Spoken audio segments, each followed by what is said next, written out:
I'm going to take you with me and show you, because I have these. This is one of my hardware stores, and she saw your face in my Hall of Angels. And I go fuck off yourself. Thank you for asking.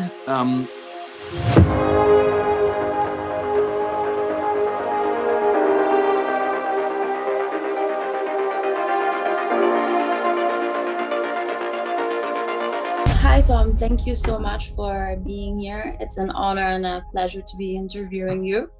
And yeah, let's dive right into it. So, okay, let's do it. I wanted to ask you a bit about the space program Earth and how your mission to Vesta went. Can you elaborate your fourth mission of the space program? Correct? Yes. So the space program the mission was a complete and total success. We had some uncertainty, but we were prepared. And, so we went to this other world because we were running low on rare earth elements needed to feed our addiction. The astronauts landed on Vesta. After some difficulties, they found some elements. They refined them and they made a golden idol that they brought back to Earth for us to continue to worship. It took 9 hours. It was a colossal pain in the ass, but we succeeded. And in the process, I think we got a little bit in touch with our place in the universe, how small and precious and rare and brief our lives are, and how yet how unimportant we are in the cosmos, yet how precious the moments in our lives can be. The contradiction. That shift in perspective that you get from maybe seeing the Earth as like a tiny blue dot, as they say, no? Yeah. Overview effect, they call it, astronauts when they come back. Yeah. From space. And so where do you see your space program headed after this mission? You went to Vesta, the closest asteroid and the brightest one. Where do you see the space program headed after this? Well, I think we go to the infinite and beyond. I think we've explored this solar system. There's much more to explore. I think that, the two things, we go beyond the solar system into the infinite. I think we go into our death. Or I don't want to say our death because that is synonymous with the trauma of ending our life. But I think really what I mean by that is we go to a place beyond our lives, where we connect to a dimension beyond the realm of time and space, to the infinite, without getting too. Sorry. We become infinite beings ourselves. So that's what you mean. Yeah, so in quantum physics, they talk about some pretty complex, heady stuff about, like, if you get it down to the molecular level or the subatomic level, that every atom is exactly the same. There's some pretty easy conclusions to make about the nature of time if you start looking at how quickly these things move, and maybe there's a place where time doesn't exist. But that's another dimension.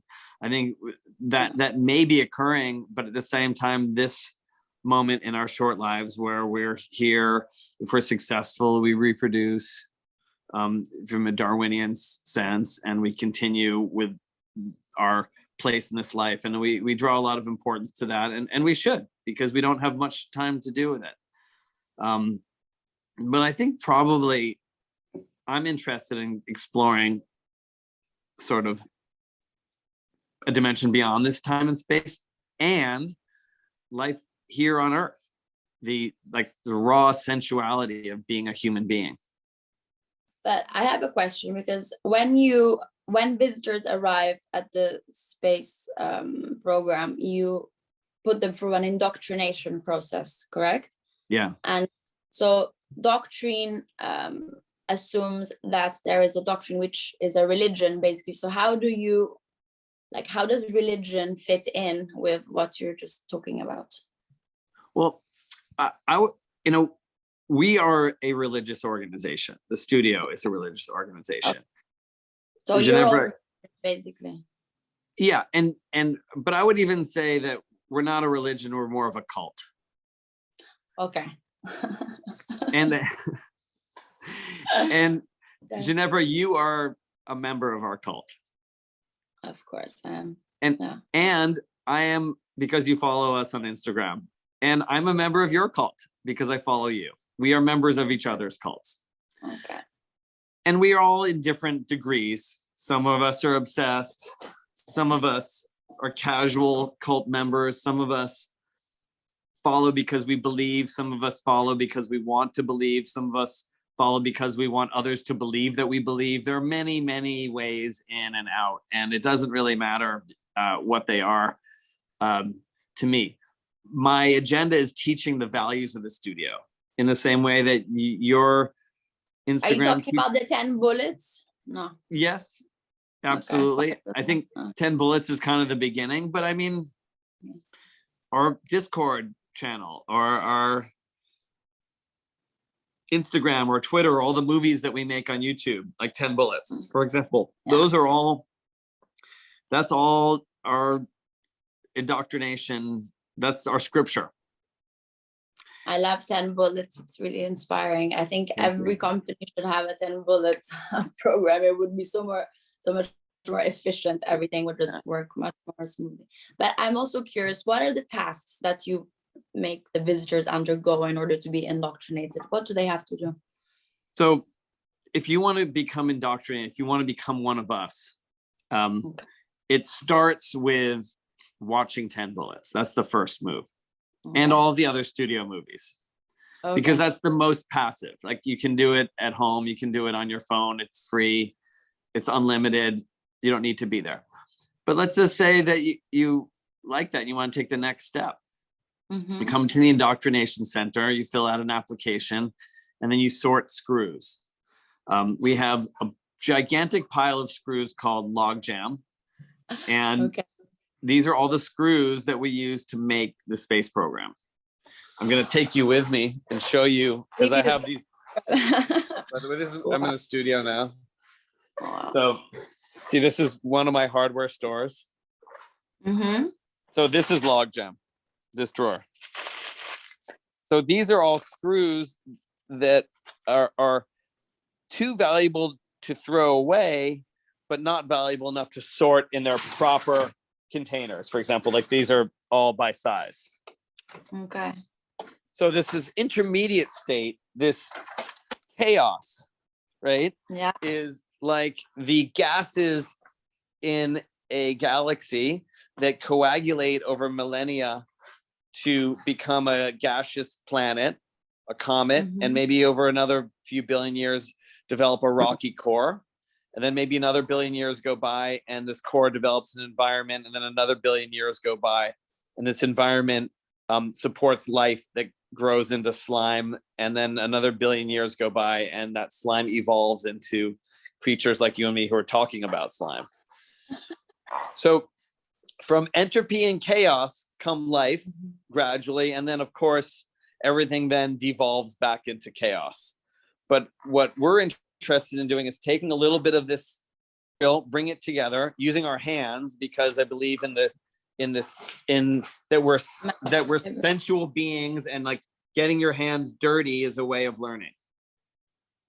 Okay, so the manual act, like focusing on the present moment, like doing something manual, which will, bring you to this world that we're talking about. Wow, it's a lot. But okay. The other thing. But I'm not done. You're not done. Sorry. Okay. I just want to respond to, like you said, wow, it's a lot. I think it's the essential, because, and I think that you can really relate to this because you like love stuff and being outdoors and are a sensualist. I think we all are, some of us more than others, but touch is the foundation of the human condition. And through touch, whether it's like something very soft, like an animal or another person, or something really hard, like a metal screw, is. Wait, my dog just arrived here. Wait. I want to see it. Show me. Oh, hello, Angel. He was intent to arrive, but I think he heard me speaking, so I think. Oh, hello. Where are you? I'm in my home office in Milan. Wait, Lama, wait. I'm gonna put him outside. Wait 1 second because he breathes very heavy. It's like, Ethan, okay.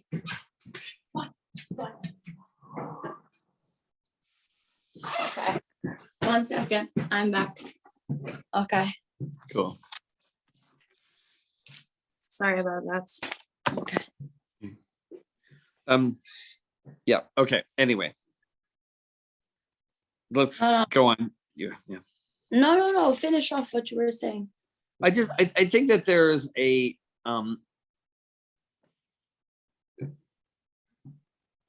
in school we learn about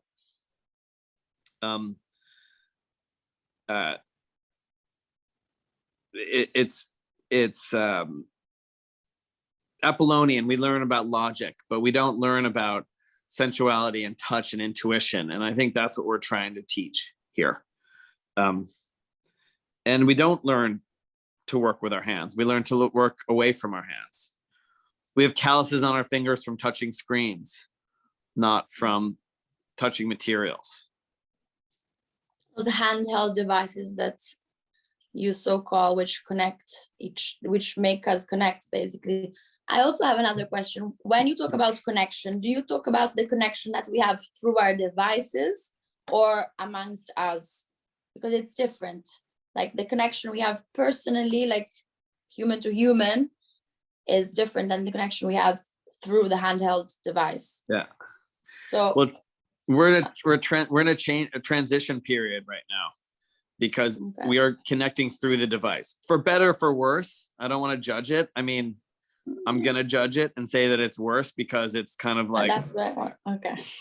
it's kind of bullshit, but it's also kind of magical. I mean, like, Ginevra, you and I would not. Never. Yeah, of course. If it hadn't been. I mean, we might, because like, we run in the same circles enough that we could run into each other, right? Like through an art show or through our we have a mutual friend. I know we have mutual friends, right? We're probably 1 degree of separation away. I'm trying to remember I met the name of an artist who is a friend of yours, because your face wound up in one of my collages, and she was over here. What was her name? She's a good friend of a friend. Maybe. Yes, exactly. I was in Uganda with Delphine. She's amazing. Yeah. So she's very close with my friend Mike, and she came over to my studio and she saw your face in my Hall of Angels. And I saw your face. I don't know where, like why Instagram sent me a picture of your face. So I cut it out and I put it in a collage. And she's like, "Do you know Ginevra?" And I was like, "No, I just thought she had a great face." And and she's like, "She's one of my friends. She's my friend." And anyway, and then of course it turns out, we met at passport office, and maybe that's how we connected through that. And yeah. Anyway, it does have ups, this digital world. I mean, it really, there's ups and downs to everything, I have to say. At the end of the day, it's just that's in person energy and connection that you get obviously through a device gets a bit lost, let's say. But anyway, both are to be respected and honored in different ways. I mean, it's complex because in a way I would think it's like it's not as good, but there's more of it. Like this connection that we make through Instagram or even on the phone, it's like not 1/100th as good if we were just sitting across the table from each other, right? Yeah. Like there's like a lot more intimacy of being in person. Particles, but sorry, by osmosis you're like receiving and understanding more and more, obviously, in person. But anyway, Yeah. Until I come to, you're in New York, no? Yeah, and I'll be in Milan. You'll let me know when you'll come here before I'll come there, probably. I mean, they're opening borders for Europeans in November, I hope. Yeah. Finally. So yeah, I'm definitely gonna come to New York as soon as it opens. Okay, so you have to come over. For sure. But yeah, we got a bit sidetracked with the interview. Okay. Sorry, say again. We got a bit sidetracked with the interview. We were okay. But can I go back? Let me go back into the interview for a second. Okay. And you're gonna have to edit. You decide what is appropriate. But I would go say further that, you know, the pros and cons of our connection with each other through the device is, it's kind of like, I don't know if you remember, but that life when people would speak on the telephone before the device with like a landline. Did you ever have a landline? Are you too young? You never had one? You never had one? No, never. So when I was a kid, my grandma did. So the quality of the connection of a landline is so much superior. We still have one here. No of an way. analog landline, you can hear the difference. You can hear people breathing. The quality is just much better, and there's a greater sense of intimacy. But you know, it's plugged into the wall, it's heavy, it's expensive, like it doesn't work. So there's a trade-off. Similarly, the device, I believe we will achieve immortality through this device. For example, every email, every playlist, every photograph, every bit of cloud storage about your life is in this device. So if you die today, like, you will live on forever, but in a very remedial sense. That's like very limited. Like your family will be able to understand you, sort of. So if we just, you know, add another decade of this development, like, why not have an AI version of you that could talk? It won't, maybe like a hologram. Are you talking about a hologram or what? Maybe a hologram. I mean, it's just the information. How it's displayed doesn't matter, but it could be a hologram, or it could be a, you know, through VR goggles with haptic gloves, so you could touch the person, they could touch you back. Like it won't ever be as, I'm sure it'll never be as good as human to human contact and the experience you feel when you're with someone, but the ideas are represented. So I can't imagine AI ever being as good as human beings. Like, I don't think AI can make music, but it can make you think, like it's sort of making music. It can sort of make you think sometimes. You don't know if you're talking to a robot or a person, right? You've had that experience. Yeah. I was shopping for a dog and I was talking to a person, but then halfway through I realized I had a conversation with a robot. What? Yeah. And I wrote to them, fuck you, you fucking bot. Like, put me in touch with a person. And what did they do? I don't understand. Wait, I do not understand your request. Of course. But if you talk to the IKEA bot, the IKEA furniture robot, Swedish, so they're more sensitive, and they say, I understand you're frustrated. Please refrain yourself from using. I understand. No, I think they say, we understand it's frustrating talking to us. Please be patient.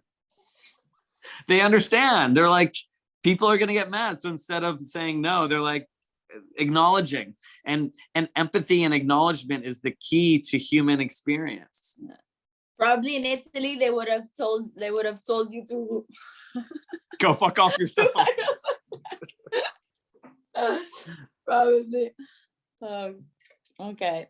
So where were we? Yes. Next thing that I wanted to talk to you about is the rocket factory. Yeah. Yeah. You said that for this project, what excites you the most is bridging the metaverse with the physical world. Yeah. How have you seen the connections being made since the debut of Rocket Factory? Thank you for asking. I think that, to me, the metaverse and plywood space, meat space are the same. It's not real world versus digital world. Digital world is real.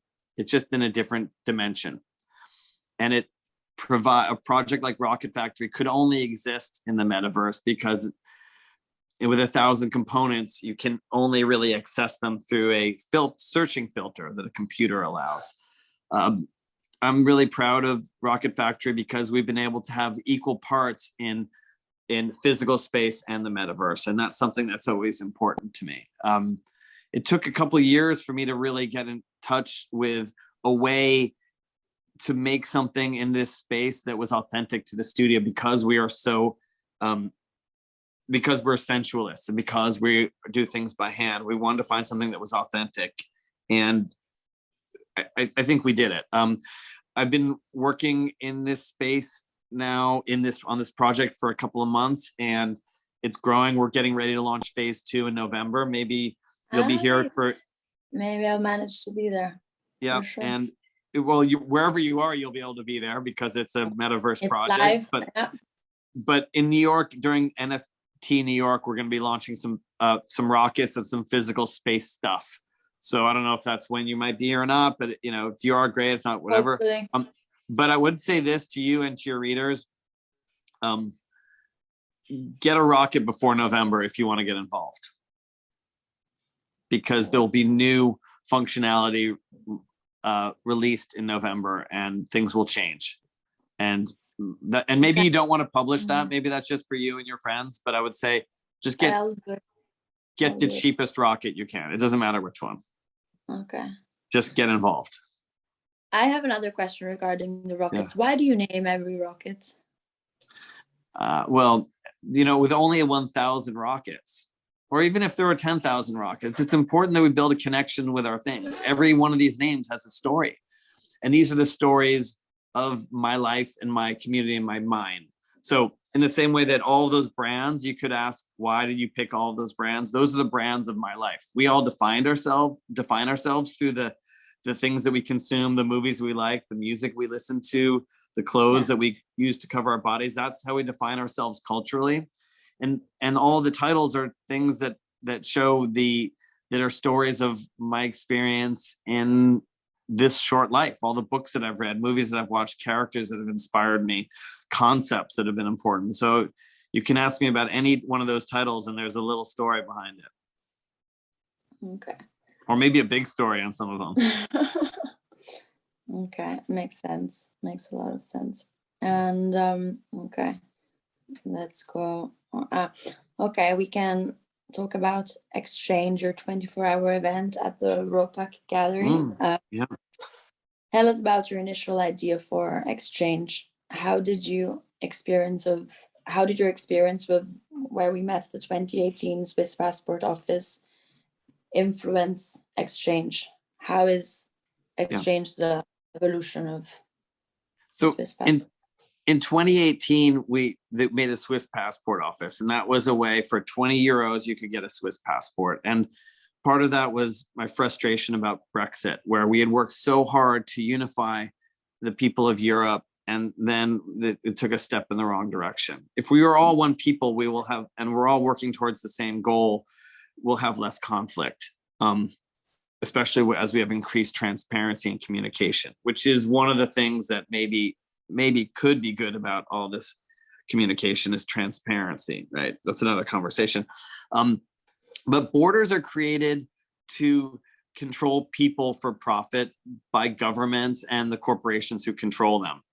So for me, making arguably the most prestigious passport available to everyone for 20 euros was a way of making the world not the way it is, but the way I want the world to be.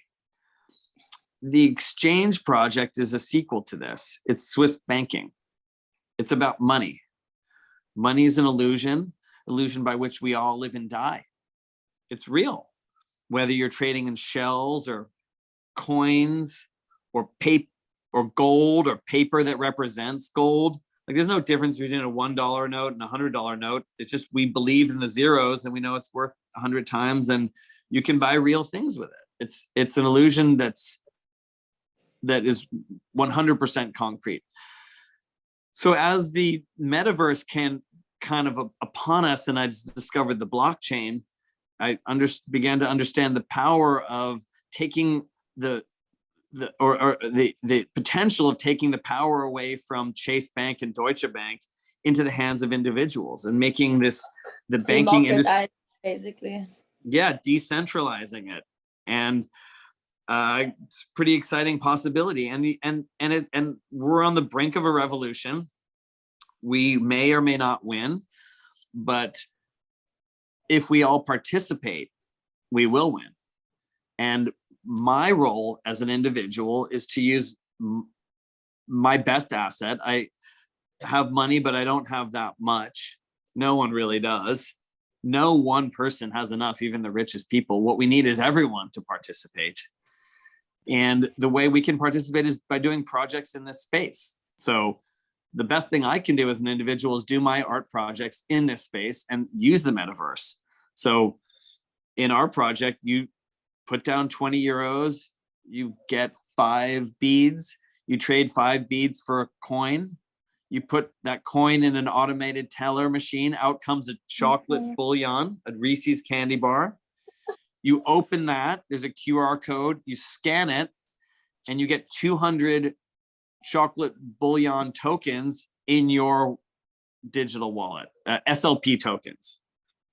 Now, we did this for 24 hours. What wasn't sold after 24 hours was burned.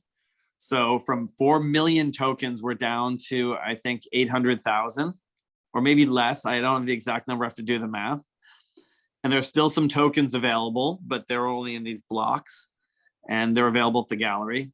Now, these tokens might not be worth anything. They're certainly worth the experience of going through this trade because there's value in all the work that was exchanged and all the time that it took to go from euros to beads to coins to chocolate to digital token. If you go through that, Ginevra, it takes you time to process that. There's labor in that. There's art value in going through all of that. But the idea of us taking it back for ourselves is very important. And I think we have to do this. We have to try. Now, in 1968 in Paris, there was another revolution. You had the student revolution, but you had the situationists and people like Guy Debord making other games.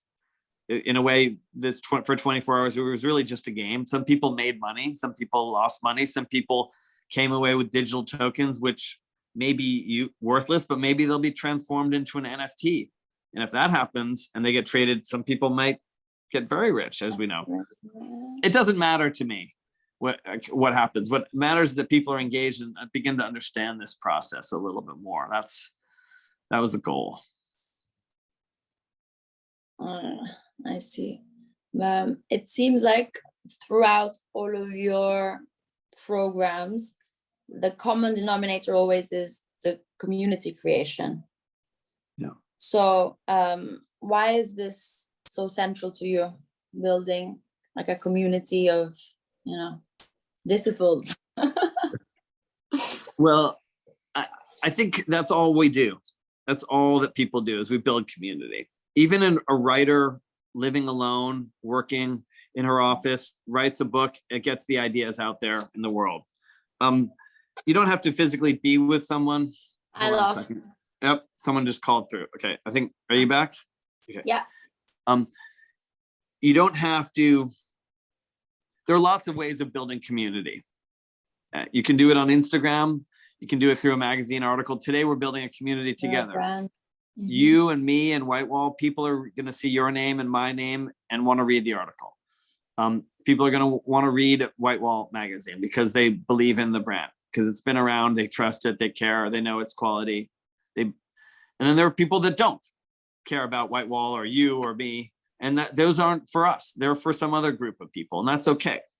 I'm interested in building a community of people that want to believe in the way I see the world, or more importantly, want to learn about it and change the way they think, because I'm always looking to change the way I think, so have a broader understanding of the world, broader and deeper.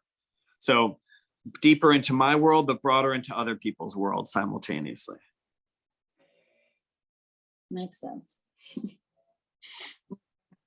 And wait, another question that I have, this is my own personal curiosity. Why are you so obsessed with Japanese tea rituals? Oh, yeah. Are you into this? Like every single morning I wake up and I have my whole matcha set, and I boil the water, just pre-boil it so that it doesn't kill the antioxidants from the matcha. And I have my matcha sent from Japan, and I have my whole little morning ritual. And so when I saw like Space, the morning Japanese matcha ritual all merged in one, I said like, how? Like, how did you, why, how did you become so passionate about Japanese rituals? Oh. Well, I believe that ritual is the key to being a good artist. Creativity comes from working a lot. Like we always say in the studio, creativity is the enemy. In 10 bullets. Really what I mean is work a lot, work all the time, be disciplined, and the creativity will find you because it's got a strong foundation. Ideas aren't important. Ideas are cheap and easy. You can have a million of them. It's all about the execution. That's what's key. I think the tea ceremony is the best piece of art on the planet because it's pretty complex. It encompasses architecture and fashion and theater and culinary and performance and ceramics and farming. I mean, I can't think of any art form that encompasses the human condition so broadly, but yet it's so simple. And the simplicity, especially first thing in the morning for you just to prepare and be super mindful about it. So it's a very good way of anchoring your day. It grounds me, and it just sets my day. It like gives the pace to the day, you know? Yeah, totally. Yeah, it's a beautiful thing. I mean, there are 3 reasons why people do tea. And they're the same reasons why people do space exploration. Spirituality, sensuality, and stuff. Spirituality, Zen, just being at one with your environment, calm, aware, present. The space program, spirituality is like, is there a God? Where do we come from? You know, what's beyond at the end, you know, science and religion, finding a parallel course. And then there's sensuality, the touch of the kimono, the taste of the matcha, the sound of the water percolating, you know, when the water hits the matcha, the like kind of like little sizzle. It's so subtle, right? And then in space program, sensuality is climbing the highest mountain or the rocket taking off, the G-forces, the thrill of exploration. And lastly, it's stuff. It's the tea bowl, the whisk, the green powder, the architecture of the tea house, the rocket ship, the spacesuit, the gloves, the cameras, the collection device, the mobile quarantine facility, all this shit that you need to go to another world. And as a sculptor, I'm really more stuff based, right? I make, you know, endless, you know, chawan, you know, I make these, right? That's what I do. But it doesn't mean shit unless you have a spiritual thing behind it. Of course. And so you really need all 3, even though some of us specialize in one part over another. Okay. In fact, I always think that I obviously prioritize making things. So I'm a stuff guy. I'm a material girl, but I always feel like bad that I don't prioritize sensuality so much because it's really what is what, you know, it's what drives my passions as a human being. It's important, but you know, we make up our lives out of what we can do. No one person is any one thing. Yeah, of course. Okay, Tom, I think I asked you everything that I wanted to ask you. Oh my gosh. Excellent. Well, should we turn off the recording so we can talk more, or should we just? Yeah.